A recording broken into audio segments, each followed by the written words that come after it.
السلام علیکم ورحمۃ اللہ وبرکاتہ۔ آج ہم آپ کی خدمت میں یہ ویڈیو لے کر حاضر ہوئے ہیں۔ کسی پر پرسنل اٹیک کرنا یا کسی کو ٹرول کرنا ہرگز ہمارا مقصد نہیں، بلکہ ایک کانٹراڈکشن آپ کے سامنے رکھنا چاہتے ہیں۔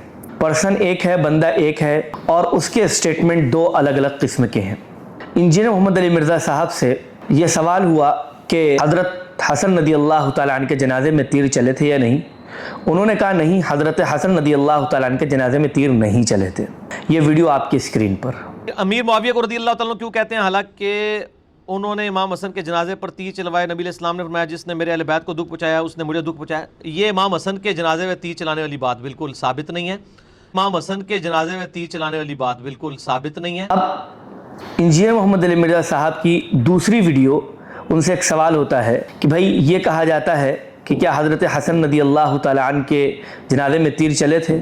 تو وہ فوراً پلٹ کر کہتے ہیں کہ ہاں، اس میں سے نکالنا کیا ہے، یعنی تیر چلے تھے۔ یعنی ایک ویڈیو میں یہ تاثر دینے کی کوشش کر رہے ہیں کہ تیر نہیں چلے تھے، اور ایک ویڈیو میں یہ امپیکٹ ڈالنے کی کوشش کی ہے کہ تیر چلے تھے۔ شیعہ میں سے کافی لوگوں کا کہنا ہے کہ حضرت امام حسن علیہ السلام کے جنازے پر تیر چلائے گئے۔ جی چلائے گئے تھے، اس سے بڑی باتیں ہوئی ہیں، تو اس میں سے نکالنا کیا آپ نے؟ نکالنا وہ بنو امیہ دشمن تھے، ظاہر ہے۔ یعنی وہ حضرت حسن ابن علی نے خواہش ظاہر کی تھی کہ میں نے روضہ شریف میں دفن ہونا ہے۔ اب میرا ایک چھوٹا سا سوال یہ ہے کہ پہلی والی بات صحیح ہے یا دوسری والی بات صحیح ہے؟ اگر پہلی والی بات صحیح ہے تو گڈ اینڈ ویل، کوئی مسئلہ ہی نہیں، اور اگر دوسری والی بات صحیح ہے یعنی حضرت حسن رضی اللہ تعالیٰ عنہ کے جنازے میں تیر چلے تھے، تو میں درخواست کرتا ہوں انجینئر محمد علی مرزا صاحب سے اور ان کے فالوور سے کہ وہ کوئی ایک صحیح روایت پیش کریں کہ حضرت حسن رضی اللہ تعالیٰ عنہ کے اب میں لاسٹ میں ایک درخواست بھی کرنا چاہتا ہوں مرزا صاحب سے، وہ یہ ہے کہ خدارا آپ امت میں افتراق و انتشار مت ڈالیے، آپ لوگوں کو گمراہ مت کیجیے۔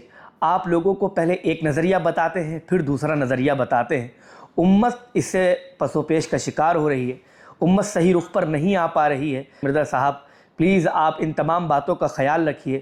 امت ویسے ہی ٹوٹ چکی ہے، اب تو آپ کو چاہیے تھا کہ اتحاد امت کا کام کرتے، لیکن آپ نے جو کام کیا ہے اتحاد امت کا نام لے کر کے افتراق امت اور امت کو فرقوں میں بانٹا ہے۔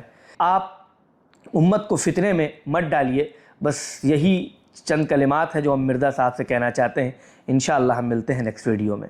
جزاکم اللہ، السلام علیکم۔